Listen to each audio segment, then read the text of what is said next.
귀하고 아름다운 은혜의 찬양 감사드립니다. 2017년 한 해가 오늘 마감하는 날입니다. 올 한 해 동안 얼마나 많이 수고하셨습니까? 얼마나 많이 고생하셨습니까? 올 한 해 동안 수고 많이 하셨고 고생하셨고 우리 삶의 현장에서 최선을 다하여 살아오셔서 여기까지 오셨습니다. 잘 하시고 고생 많으셨습니다. 이제 내년에는 하나님 주신 더 크신 은혜가 우리 인생에 가득하게 될 줄로 믿습니다. 오늘은 이 기생충 이야기를 하고 시작하려고 합니다. 기생충 중에 이름이 요상하고 긴 것이 하나 있는데 시모토아 엑사구아라는 기생충이 있습니다. 이름을 외우기도 힘들고 길고 또 그 습성은 더 이상합니다. 멕시코 중남미 해변에 서식하는 기생충인데 이것은 주로 어류의 아가미를 통해서 들어갑니다. 어류의 아가미를 통해서 입에 들어가서 어류의 혓바닥에 기생을 합니다. 처음에 붙어서는 피를 빨아먹습니다. 혓바닥에 피를. 그러다가 서서히 혀를 괴사시켜서 말라 죽입니다. 그리고는 이 기생충이 혀의 역할을 대신합니다. 뿌리 근육에 붙어서 자기가 마치 혀처럼 행동합니다. 음식물을 섭취하면 먼저 자기가 먹고 그리고 물고기에게 나머지를 넘겨줍니다. 그렇게 해서 공생관계를 만들어서 산다는 기생충입니다. 이 기생충은 사실 원래 습성상 숙주의 생명을 해하지는 않을 정도로 괴롭힙니다. 숙주의 생명을 해하게 되면 결국 자기도 공멸하게 되기 때문입니다. 그리고 기생충은 이 자기의 존재감을 그렇게 드러내지 않습니다. 존재감을 나타내면 나타낼수록 숙주의 생명이 위험하기 때문입니다. 제가 왜 이렇게 기생충 이야기를 하며 시작하느냐 하면 바로 우리 시대의 우리 사회의 권리와 책임에 대한 문제 때문입니다. 요즘 우리 시대는 이 권리는 많이 주장합니다. 하지만 책임에서는 많이 회피하려고 하는 사람들이 많이 있습니다. 권리는 목소리 높여 찾으려고 노력하고 주장하나 그러나 권리를 주장하는 만큼 그에 따른 책임을 지려는 자세는 많이 부족한 것이 사실입니다. 많은 분들이 자신의 권리를 찾으려고 하지만 그러나 주어진 위치에서 책임지지 않으려 하는 자세가 때로는 우리에게 실망감을 주기도 합니다. 오늘 우리가 읽은 이 본문에 보면 두 사람이 등장하는데 한 사람은 책임을 절대 지지 않으려 하는 사람, 또 한 사람은 책임을 온전히 자기의 몫으로 가져가고 지려고 하는 사람, 이 두 사람이 등장하고 있습니다. 하나님께서는 책임지지 않는 사람에 대해서 어떤 마음을 가지고 계시는지, 또 하나님은 책임지려고 하는 사람에 대해서는 어떤 마음을 품고 귀한 선물을 주시는지 오늘 이 말씀을 통해서 함께 살펴보고 은혜 받으려고 합니다.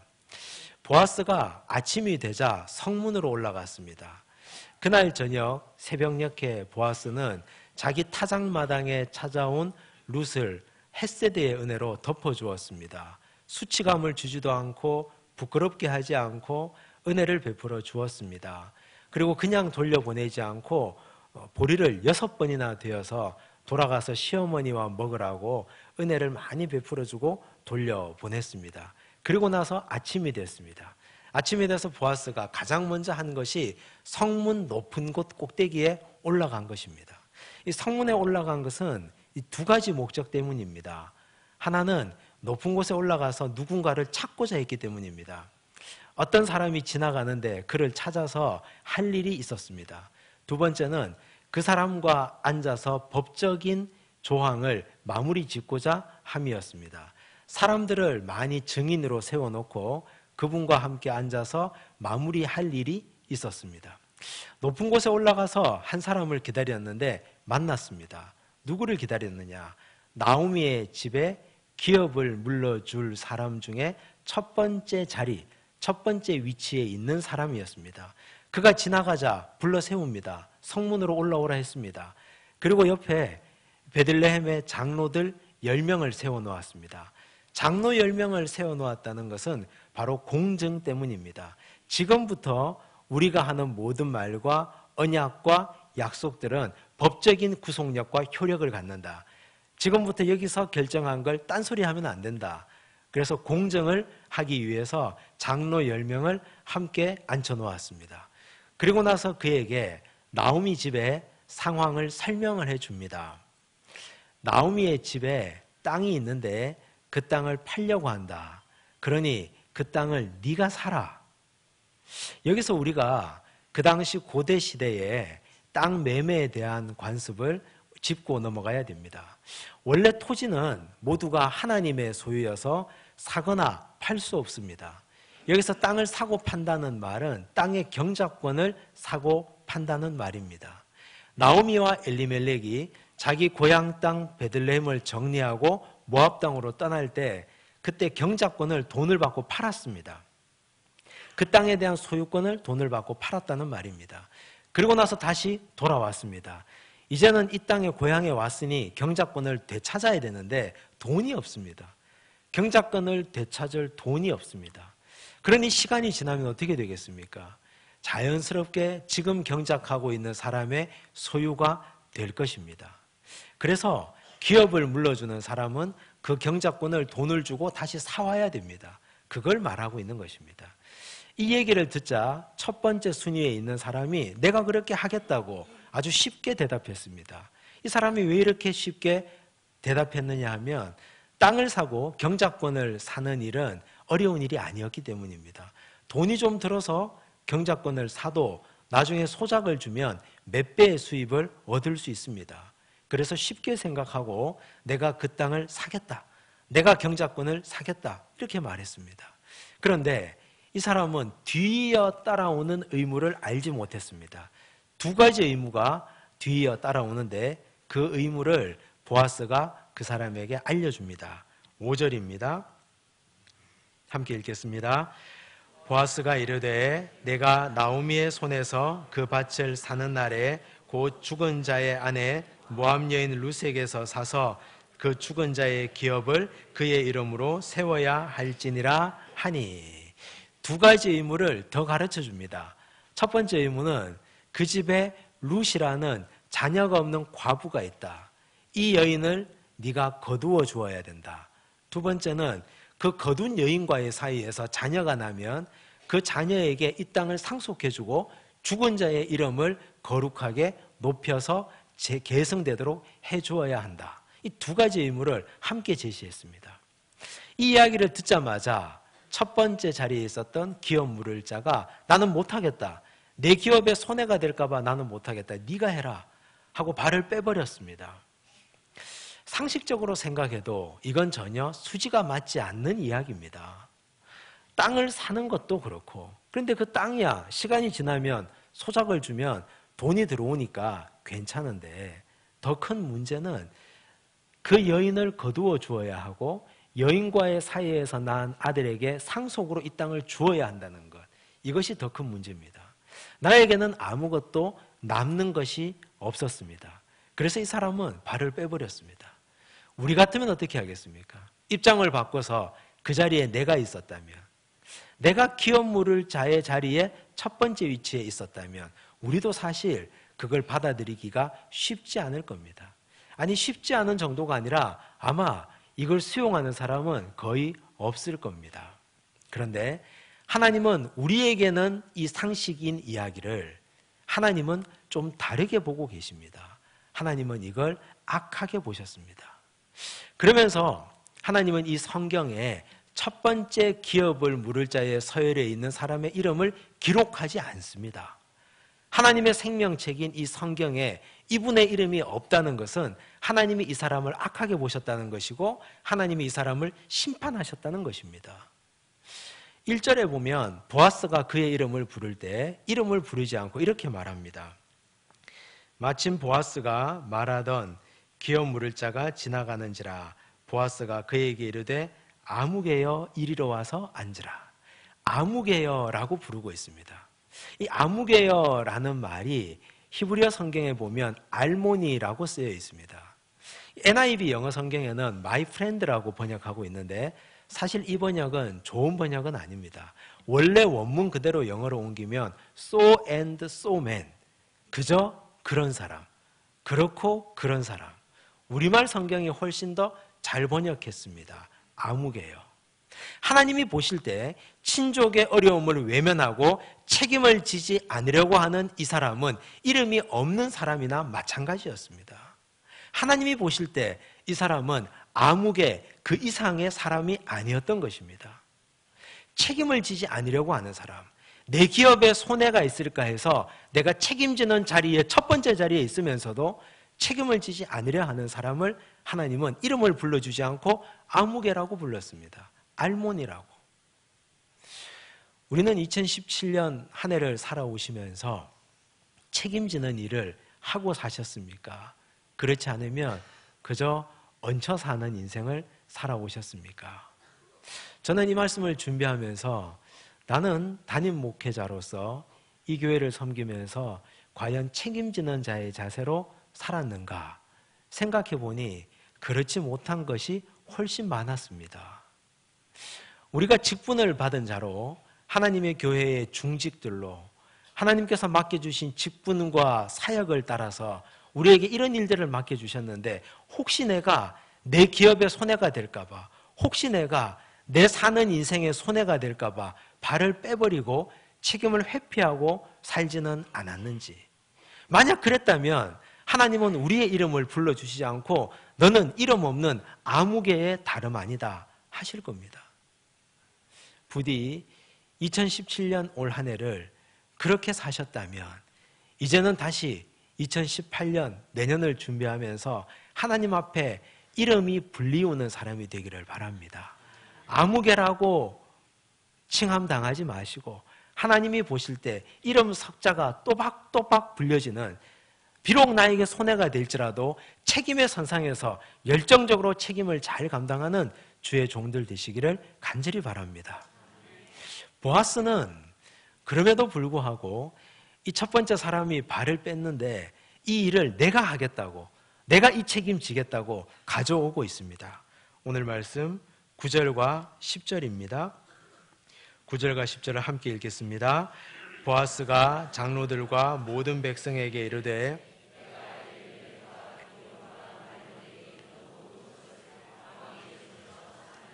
너희가 오늘 증인이 되었고 또 말론의 아내 모압일 룻을 사서 나의 아내로 맞이하고 그 죽은 자의 기업을 그의 이름으로 세워 그의 이름이 그의 형제 중과 그곳 성문에서 끊어지지 아니하게 하매 너희가 오늘 증인이 되었느니라 하니. 보아스는 세 가지 약속을 했습니다. 첫째, 땅을 내가 사겠다.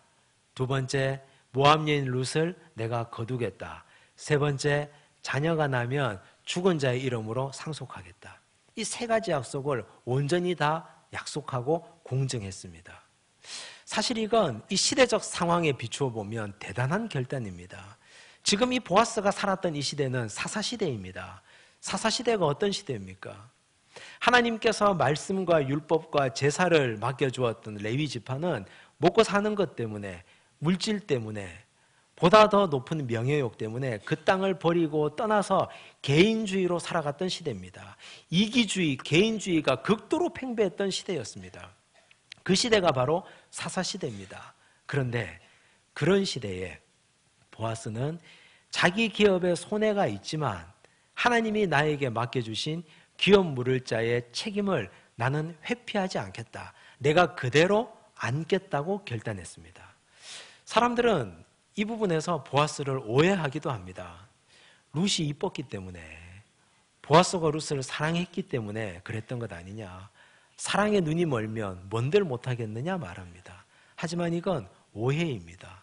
왜냐하면 보아스는 그 당시 베들레헴에서 가장 부자였습니다. 가장 유력한 사람이었습니다. 그가 가진 재력이라면 과부 룻을 취할 이유가 없습니다.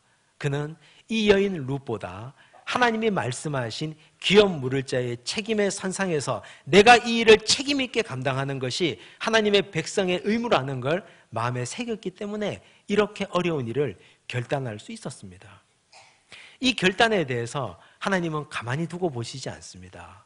보아스에게 이 세상이 줄 수 없는 두 가지 위대한 선물을 허락해 주셨습니다. 첫 번째 선물, 그건 바로 생명이었습니다. 13절 말씀입니다.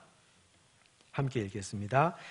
이에 보아스가 룻을 맞이하여 아내로 삼고 그에게 들어갔더니 여호와께서 그에게 임신하게 하심으로 그가 아들을 낳은지라. 보아스와 룻이 결혼해서 가정을 이루었습니다. 하나님이 이 가정에 아들을 선물로 허락해 주셨습니다. 생명은 우리 인간이 뜻대로 할 수 없는 것입니다. 우리가 아무리 노력한다고 해서, 우리가 아무리 애쓴다고 해서 생명은 어떻게 할 수 없습니다. 생명을 주시는 분도 하나님이시고 거두어 가시는 분도 하나님이십니다. 인간의 생사여탈권, 이 모든 것은 오직 하나님께만 달려있는 것입니다. 그러므로 이 가정에 생명을 주셨다는 건 하나님만이 주실 수 있는 가장 위대한 선물을 주셨다는 증거입니다. 이건 보아스에게만 주신 선물이 아닙니다. 룻에게도 주신 하나님의 선물입니다. 룻 또한 책임을 다한 여인 아닙니까? 모두가 다 오르바의 길을 가는데 그녀는 시어머니가 불쌍해서 시어머니의 잡은 손을 놓지 못해서 시어머니에 대한 책임을 끝까지 완수하기 위해서 베들레헴으로 왔습니다. 시어머니를 봉양하기 위해서 밭으로 나가서 남의 밭에서 열심히 일했습니다. 책임을 다하는 룻에게 하나님은 그녀에게 위대한 생명을 선물로 허락해 주셨습니다. 이건 보아스뿐만 아니라 룻에게뿐만 아니라 오늘 이 땅을 살아가는 우리에게도 주시는 하나님의 위대한 선물인 줄로 믿습니다. 우리도 책임을 다하면 하나님께서 원하시는 책임의 선상에서 열심히 주님께서 맡겨주신 사명, 사역, 책임을 회피하지 않고 다 한다면 하나님 우리에게 생명을 선물로 허락해 주실 줄로 믿습니다. 지난주에 제가 카카오톡 메시지를 하나 받았습니다. 그 메시지는 편지를 사진을 찍어서 보낸 메시지입니다. 우리 교회 중등부를 맡고 있는 한 선생님이 자기가 맡고 있는 반 아이가 편지를 써서 선생님께 보낸 걸 저에게 찍어서 보냈습니다. 한번 읽어보라고. 제가 그걸 읽고 굉장히 감동했습니다. 내용은 대충 이런 겁니다. 선생님, 저는 누구누구입니다. 제가 교회 나오기 싫어할 때 선생님이 저를 열심히 돌봐주셔서 이제는 교회 나오는 것이 즐겁습니다. 아마 3년 동안 그 아이를 반을 맡아서 섬겼던 모양입니다.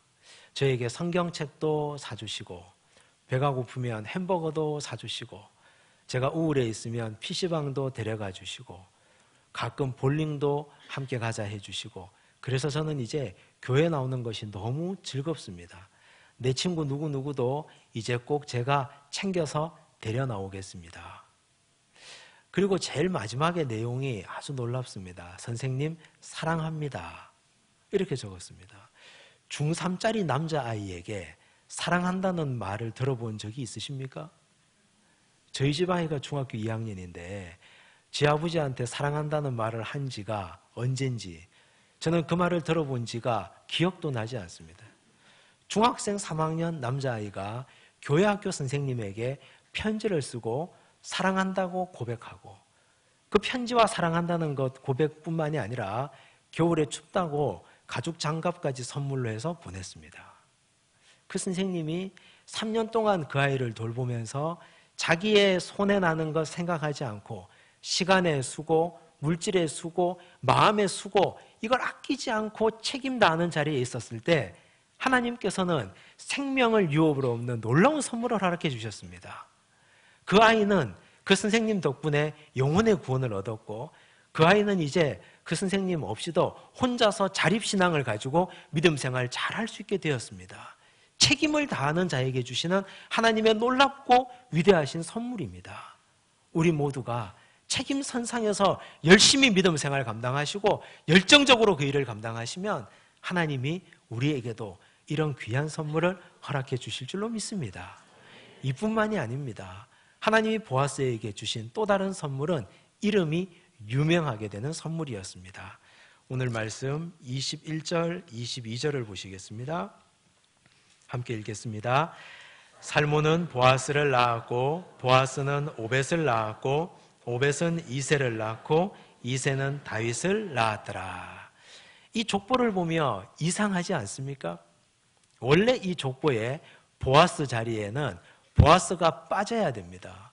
보아스 대신에 룻의 죽은 남편 말론이 들어가야 됩니다. 이것이 율법이기 때문입니다.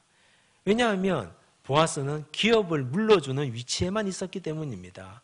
여인을 취해서 아들을 낳아주었지만 그 아들은 자기의 호적에 입적시키지 못합니다. 죽은 말론의 아들입니다. 그리고 족보에도 말론의 이름으로 들어가야 정상입니다. 하지만 하나님께서는 성경을 기록한 성경 기자의 손을 감동시키시고 그의 마음을 감동시키셔서 이 자리에 보아스 이름을 기록해 놓으셨습니다. 이뿐만이 아닙니다. 예수님의 족보를 기록했던 마태복음 1장 5절에도 역시 보아스의 이름이 당당하게 기록되어 있습니다.